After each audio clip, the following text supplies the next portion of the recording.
Alright, this is Deeper Than Rap Behind the Scenes. I'm Coleman Jones, and I'm here today with the W.O.R.D. And we're going to ask him a couple of questions about his life and who he is, and we're going to get an idea of what this man is all about. So, the W.O.R.D. Yeah. So, first of all, for the people that don't know you, can you tell them who you are? Yeah, man, the W.O.R.D.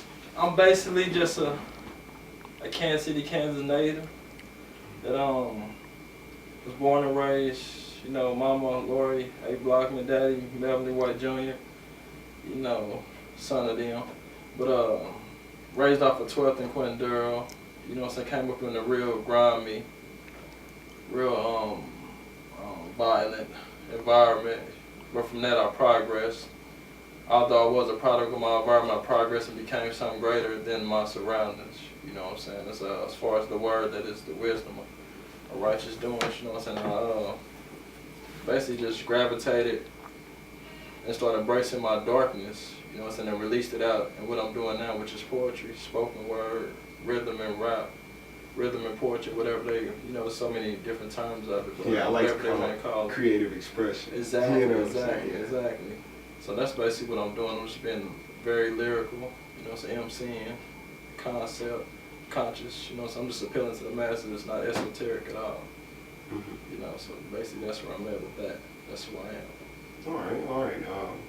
So now people want to know what led up to your incarceration and how did life after prison come about? What led up to my incarceration? I would have to say, it all started, you know what I'm saying, I was working at this burger joint at Checkers on 7th Street. And I was working hard, you know, the average Samaritan. But I was working hard in there, you know what I'm saying, at 14 years old, you're only able to get a certain amount of hours as far as your working goes. You know, they only allow you to get a certain amount of hours because you're a student still in school. So I was working hard, and I kept getting overtime, so I think he was the supervisor, the manager, whatever, he came to me, told me, he broke it down to me, said it's against the law for me to give you a certain amount of hours and this and that. So I didn't understand it at the time I was a kid, so I kept on doing it. So the second time, he's like, I gotta give you a warning. Next time, you know, basically it ain't gonna be so nice in so many words is what he said. So, you know, I kept working and everything, and one day I'm doing ice. You know what I'm saying, doing the ice. So he comes up to me and grabs the ice bucket from me. Start hollering, Arabian dude, never will forget, start hollering. Elvin, I told you only could work so many hours, get the fuck out of my establishment. So as a kid, you know what I'm saying, for a grown man to be that aggressive toward me kind of made me want to be violent and act out, but in the other way kind of hurt my feelings because I'm trying to do everything the right way. So after that day, you know, I became pretty much anti-government. I started wanting to know why, you know what I'm saying, they want to govern my funds, why we got to pay taxes, you know what I'm saying. I started studying politics, and I wanted to make a way for myself where they couldn't tax my money. So I turned to the streets at the age of 14, you know what I'm saying. I was living in my mama's house, got kicked out of school for selling marijuana. Those who know me, Wyandotte High School, whatever. And then after that, at the age of, I had moved out of my mama's house when she gave me an ultimatum. It's either her way or hit the highway, you know. Let the door hit you where the good Lord split you. So I chose the streets. I left my mama's house, moved into an abandoned building at the age of 15.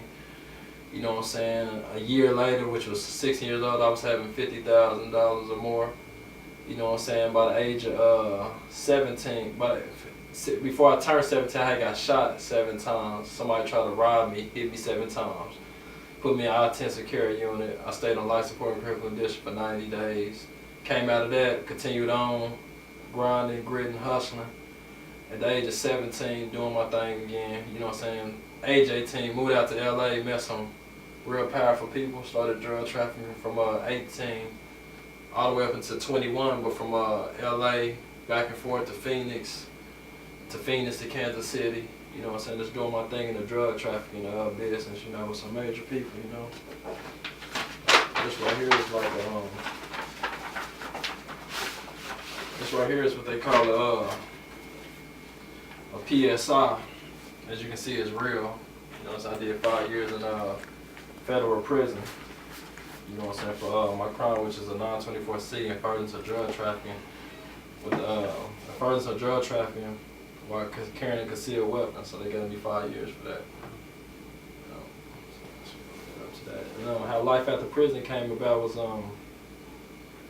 once I had got out, everything that was going on around me, I continued writing and started writing. You know what I'm saying? So that's how the book Life After Prison came about. And this is his book for everybody that doesn't know. This is wonderful. I actually got a chance to look at a couple of things in here, and it really hit me where the good Lord split me. You know what I'm saying, as he said. But what was incarceration like for you? Man, incarceration was like for me, it was a life-changing experience for me, you know. Actually, it was one of the best things that ever happened to me, as foolish as that may sound to some people. Well, let me enlighten you on that. Yeah, it was the greatest thing that ever happened to me, because while I was in there, I got a chance to self-educate myself, got a chance to read the Black Encyclopedia. I studied Moor Science Temple, Islam, Christianity, and Yoruba as well. Yoruba is the African religion, way back in the Egyptian days. So I got a chance to read those books, read the Bible twice, actually. Studied the Black Encyclopedia. It was very actually inspiring for me to be in prison. It gave me a chance to find self and to learn who I am. You know, so while others were just pushing chess pieces and working out, I did that too. Great chess player, by the way.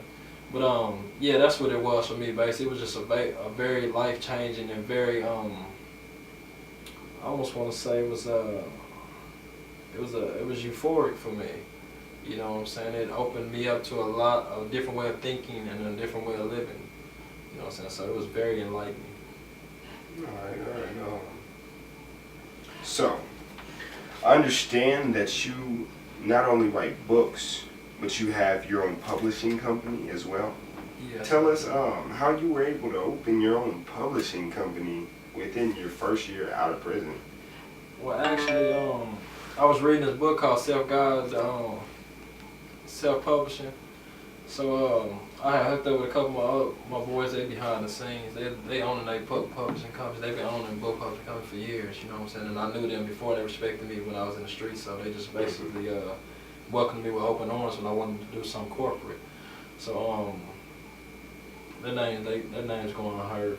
But actually, you know, a lot of writing, a lot of reading, a lot of signed contracts, a lot of publishing rights.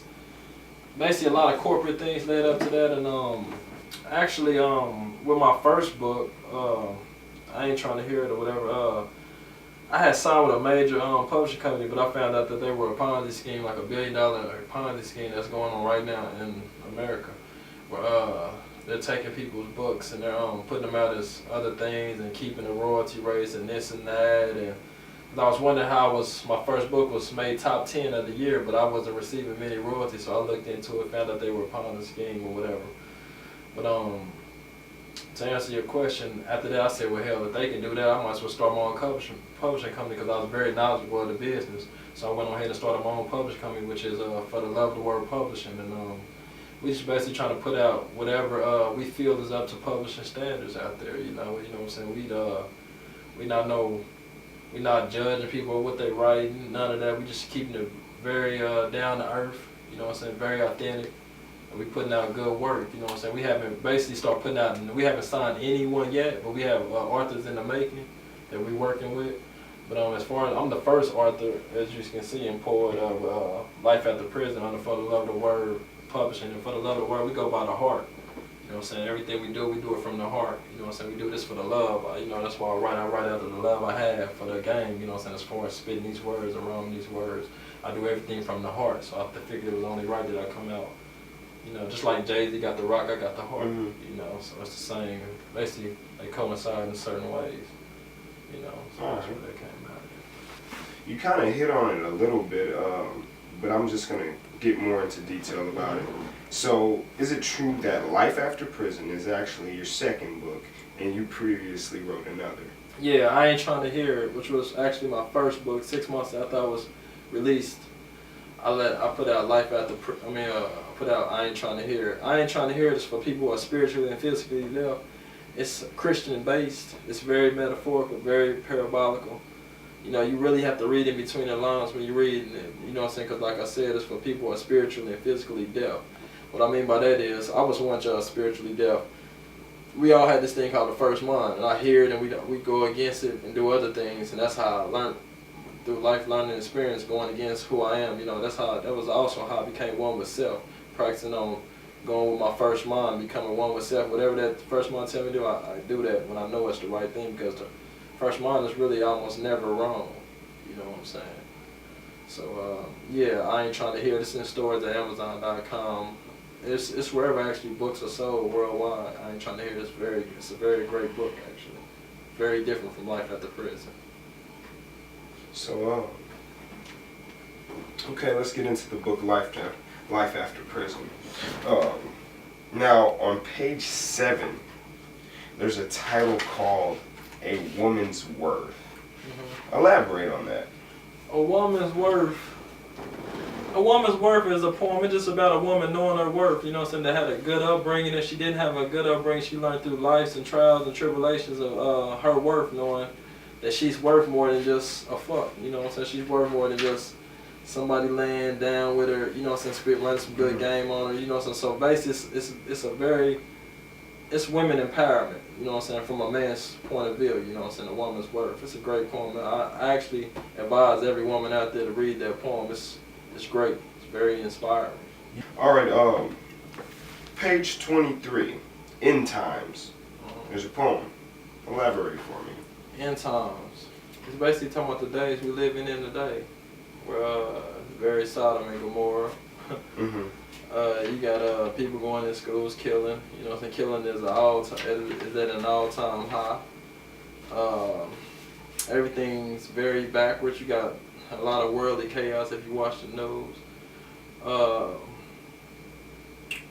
End times is, just speaking the truth. It's based off of revelations in the Bible. You know what I'm saying? It's just speaking the truth of living in the end times. You know, when times are hard. You know what I'm saying? With financial standpoint of view, with a lot of people. You know what I'm saying? The economy's in a recession as well. So end times just basically touches on a lot of those political issues, a lot of economic standpoints as well. So that's what end times is based on. Alright, page 57. Men date women for all the wrong reasons. Elaborate. I'm a man myself, but I've done it before. I've dated women just because she had a fat ass or big booty, she was attracted to me.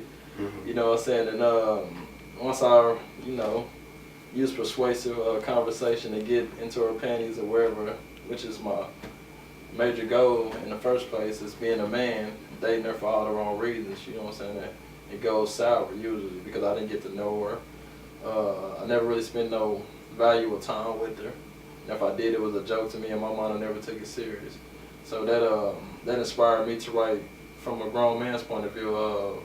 Men date women for all the wrong reasons. You actually have to go out and get the book to read the poem and for it to elaborate to you and be more in depth. But it's a very great poem as well. Men date women for all the wrong reasons. I'm guilty of it, but I moved on from that. I've grown from that, and you'll see that in the poem. Men date women for all the wrong reasons. All right, this is a crazy title, and I just want you to break this down for me. Page 61. My girl got a girlfriend. What's up with that? My girl got a girlfriend.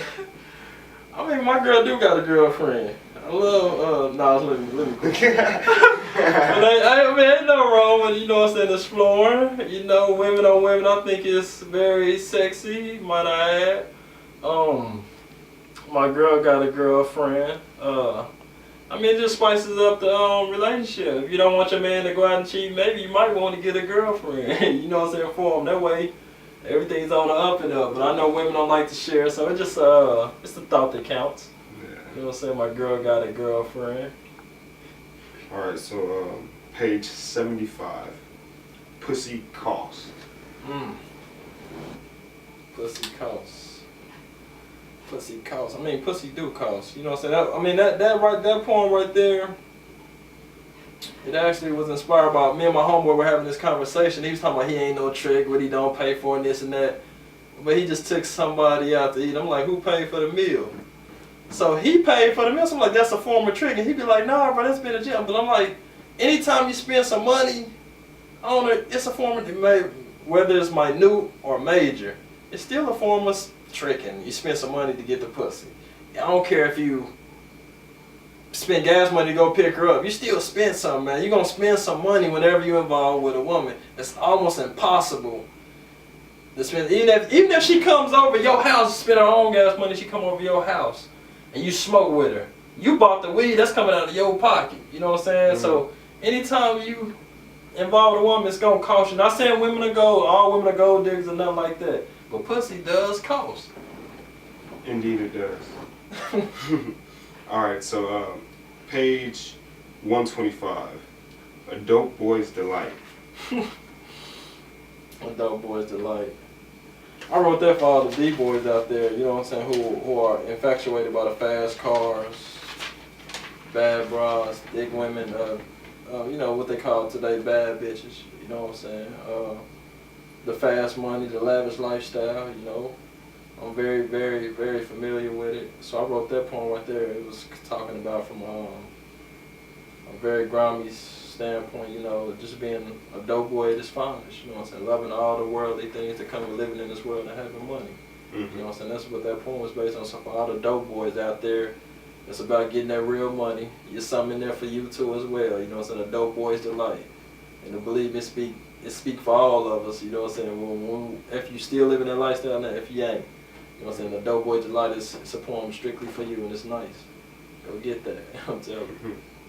Okay, now, you got a book you're currently working on, and it's called It's Deeper Than Rap. Mm-hmm. Explain to us what that's about. It's deeper than rap. It's deeper than rap. Rap is an acronym for rhythm and poetry. It's just about my life, you know, because a lot of people are like, damn, you're nice with words, but what they don't know is what I'm telling them is based on a true story. Mm-hmm. You know what I'm saying? So I'm just letting them know it's deeper than rap. You know, I'm just not up here rhyming words for my health, rhyming words just because I'm trying to get paid or whatever.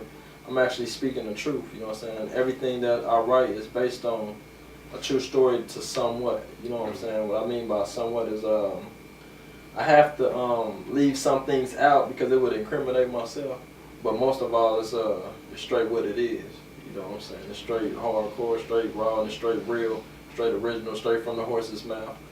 You know what I'm saying? So that's what the deeper than rap is about. Very deep, you know what I'm saying? Very deep. Just let them know that my life is deeper than rap. It's deeper than just rhythm and poetry. You know, it's nice. Do you mind if I ask you some personal questions? Oh, go ahead. Alright, so tell us a little bit about your, I know you talked a little bit about it, but tell us a little bit more about your childhood and what made you who you are today. Well, yeah, my childhood, you know, being from Kansas City, you know what I'm saying, or whatever, we don't have a lot of role models like the New Yorks, the LAs, Atlanta's got, you know, you got big rap stars in them cities, them big major cities. So what I seen was a lot of drug dealers, you know, pushing the sack, you know what I'm saying, coming up. So I thought that was the right thing was to do. You know what I'm saying? So that's the path I followed, and that's the life I chose, basically becoming a product of my environment. You know, I've seen a lot of domestic violence growing up, a lot of murders, a lot of dead bodies that I would not speak on, you know, so that would remain unsolved. Not saying that's the right thing, but you know, that's what goes on where I'm from. You know, a lot of you know, Cromdike County, you know what I'm saying? You know, it's known to people as Wyandotte County, but to the ones in the hood, in the streets that come from where I'm from, it's Cromdike County. But you know, it's just seeing a lot of corruptive behavior, you know what I'm saying, that some things that were instilled in me as a kid, you know what I'm saying, that you know, my writing has became very therapeutic in ways I can let it out, you know what I'm saying, without acting on it like I used to do, you know what I'm saying. So that's basically where I came from. And as you can see in this PSR, which is a pre-sentence investigation, you can see where when I was busted, I don't know if you've seen that already, but this is what I got caught with. Let's put that to the camera. So this is a picture right there. You know what I'm saying? That's just for all the people that just think I'm up here just delivering and blabbering words, you know what I'm saying? Yeah, that's like 100 and some pounds right there. Street value 150,000. I was doing that on a weekly basis. That's like $3 million a year. You know, so you can do the math if you're getting pounds for 100,000, get 200 pounds for 100,000, that's 500 a pound. You coming back to, as we know, Kansas City, Kansas, flipping them for $1,000. That's a $50,000 to $100,000 profit. If you're doing that a weekly, that's 400,000 a month actually. So you can do the math and add that up annually. You know, so yeah, that's basically you know, and I bought this because I know a lot of people just be like, who is this character? So this is just my introduction of showing my progress over life or where I came from. You know, so I come from a very, what they call a trap. You know, I come from a very trapping environment. You know, so like I said, I seen a lot of crazy things growing up, and a lot of things were instilled in me as a young boy. You know what I'm saying? Coming up, as you were familiar with the term, it ain't on me, it's in me. You know what I'm saying? So a lot of things are in me. So when I rhyme, I let a lot of that out. You know, so I let a lot of that out. So that's where I was as a child. You know, very always was intellectual. Always asked a lot of questions. Were very leadership was big on my agenda. They say I was manipulative, but I don't think that. I think I just was. I seen better ways to do things. You know, so I was very innovative. I would say. You know, very entrepreneurial. So that's basically what my childhood was based on. Alright. So for our female counterparts, the ladies want to know, are you single? Am I single? And what's your type, basically? Of course I'm single. I'm by choice because my type is a woman who's very intellectual, very independent, somewhat spiritual. You know, somewhat spiritual. I mean, outside beauty is a good thing, but she has to have a good head on her shoulders. You know what I'm saying? She has to have some sort of direction where she wants to go in life and know of that. I like energetic, I like outgoing, someone who's conscious when it comes to health, you know what I'm saying, what she's putting in her body. You know, that sounds like a big laundry list, but you know, if I'm gonna bring a lot to the table, I want something to be there as well. I want some dessert to be there, yeah, so. You know what I'm saying? That's, you know, just a woman who's willing to, and genuine. You know what I'm saying? Not to go put on no front. You know, she don't always feel like she had to be very prissy no matter what's going on. You know, very somebody that leave a door open when she's squatting. Yeah. You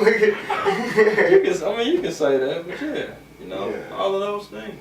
Yeah, so you know, if you're out there watching, they feel like they got a shot or whatever, you know, go for it. You know, I'm out here, you know, moving around. Most definitely, most definitely.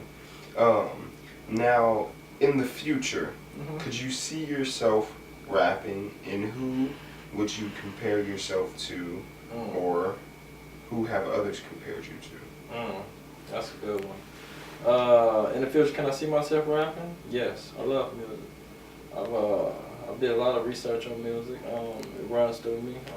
You know, no matter if it's club party music, I very much feel I'm capable of all. You know what I'm saying?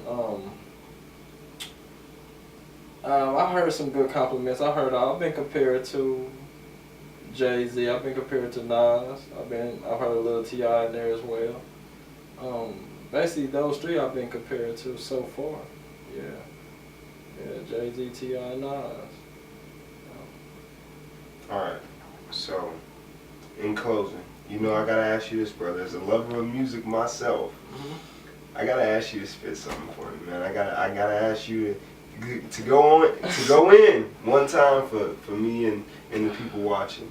Let us know what you're working with and how you about to come and what you about to do in the future with this music. Well, let me see. I can get the ladies I can do something for the women out there. This one right here. For the black ladies out there, I'm gonna keep it. I'm gonna do a black woman's delight because a lot of, although there are white, I'm not discriminating by far, but a lot of people, this can go for any woman actually. A black woman's delight. You see, I know what a black woman wants when she's begging for attention. Hell, I actually know what you want to hear before it's ever even mentioned. You want to be loved and respected, hugged and protected. Don't you want the commitment of a strong black man? One that can love you spiritually, mentally, and physically the best way he can? You want to be introduced to broader horizons, wisdom and wine with trust you can confide in. A man you can feel comfortable to have kids with. The one you've watched over the years lead the community and take care of his business. And when you do those maid-servant chores, he compliments your hard labor with love and awards. Smooth, hot sex, and then a long, deep sleep. And then the moment you awake, he's already massaging your feet. You see, I like to treat a black woman like she's more than just booty, breasts, and thighs. And I do this by treating her like a goddess because I'm a man of God. And I just love the black woman body language because when she shows attitude, she's anxious. But when she smiles, it's for entertainment. And if she does just happen to offer me sex, it's the privilege of all time, making me feel like I can prosper for the best. And if I can read her conscience without her knowing and understand, to me that's like a black man's promised land. You not only want a man that can do what a man does, but you want a man that can be a man and love. And instead of always trying to be the Lion or Pink Panther, sometimes try ask the black woman for some answers. So if you don't feel like this poem is right, then tell me, what is a black woman's delight? I'm gonna go on something else since I'm warming up now. Alright. I'm gonna spit some conscious. Yeah, I'm gonna spit some conscious. This one right here is called I made a deal with the devil. It's a confession. I made a deal with the devil. Between me, you, and this poetry, this poem is based on a true story. You see, I once made a deal with the devil. I wanted all the materials that were influenced by the ghetto. Everything from the finest hood rats to the fundamentals for cooking crack. And that's when I became Tony Montana wearing a red bandana. Come to think about it, Arm & Hammer didn't even warn me about the slammer. And just when the cops thought they were going to make me lose focus, that's when I thought to myself, I'll bury those cockroaches. All I needed was a Sosa Range Rover and baking soda so I could worship the devil while the Christians made love to Jehovah. I gave Satan all I had with pizzazz and plastic bags, and the more cash I had was the more whips I crash. I was into putting 24-inch rims on Chargers and dating Kims and pizza parlors. Not to mention betting $25,000 chips at the casino, feeling like Nino and the Carter. I was Nana Nino Brown in my town with enough kilos to go around. The devil had me spoiled through all the rage and turmoil, so I used hell as a tattoo with the emphasis of the word Lord. I was now knee-deep with a chinchilla and orange reach, a worldwide drug dealer willing to perform a drug speech. I was a dime pushing crime in Louis Vuitton, and I had Arabs willing to die behind the bomb just like the Nation of Islam. I was now doing much better with my kids doing just fine. And I actually thought it was cool to take a thick Cambodian home to meet moms. No matter bleach blindness, I'm Italian and aroused. And I was doing the opposite of praising God, counting money by the thousands. And guess how I came about the door? I took off that bulletproof vest and I accepted Jesus into my heart. They washed away my sins and broke that evil curse. And now I'm writing poetry serving my purpose on this earth. And just to think, the man I am today after becoming so successful, once made a deal with the devil. I'm gonna do one for the streets, just to let you know a little bit about where I'm from. I'm from a place in Kansas City, Kansas called Crime County. I'm from the land of the rich AKs and banana clips, a place that love to smoke zips, so I put the K on Kansas. I'm on my Tony Montana is treating this planet like a wick, about to blow up in this motherfucker, treating Kansas like a wig. Cowabunga, I'm wild with the hunger, you was raised as a child while I played as a monster. I'm here to conquer any style that's a monster, so now I spit to the beat of 100 brown drummer. I can influence a child of God to start smoking formaldehyde with a howl in my eyes, looking in the crowd for a nod. Army fatigue, I make her horny when she read, choking on foreign seeds, smoking on Borney leaves. Diablos and pitchforks, Musalagos, and I skip court, and if it's a drought in the town, I make your bitch get moist. Gold getters and I don't fuck with whole niggas, I fuck with bitches that'll run a liquor store for the figures. Rockwaller, they need a Chinese sharp pain when you see me in the streets, just holler and you can get it the hard way. I hate rumors when they lure me, cause I ain't never been a human. It's meal tickets I'm pursuing while it's a clitoris they consuming. I'm putting out hits, you niggas scared of the tackle, so beware the grapple, nigga half pterodactyl. I got diabetes, which means you would die if you be me. You need to squeeze the seeds on the side of a kiwi. Coast the heat like you're supposed to. Tell them in the fire before it ever lead the host, and I'm the ghost of the most. So if you don't love me by now, you supposed to. I'm the type of nigga to tell the dicks you suck, and my Bentley coupe tough, and my bitch souped up. Raised up young as he hold me, raised up young as an OG. Now I blap the police and leave rap like a strombone. No clothes for Lisa, I make them pose for Peter, and all I fuck with is dog ass hoes and two-seaters. I was hit 7 times and they still ain't down me, so in case you didn't know, this is crime.county. For the love of the word in the building, Amazon.com, it's Deeper Than Rap coming soon. Go ahead and check me out. I'm on Facebook under Melvin White. I'm going to be in stores near you, neighborhoods near you, spitting these poems, spitting this poetry, or rhyming these words. So if you like everything you heard, make sure you go out and get that It's Deeper Than Rap. And send me a friend request on Facebook, you know, whatever. My booking is on there as well. We out here moving, you know what I'm saying, for the love of the word publishing. We in the building. That was behind the rap. Point blank period. We're here with the W.O.R.D. My name's Coleman Jones, and we out. All right, brother.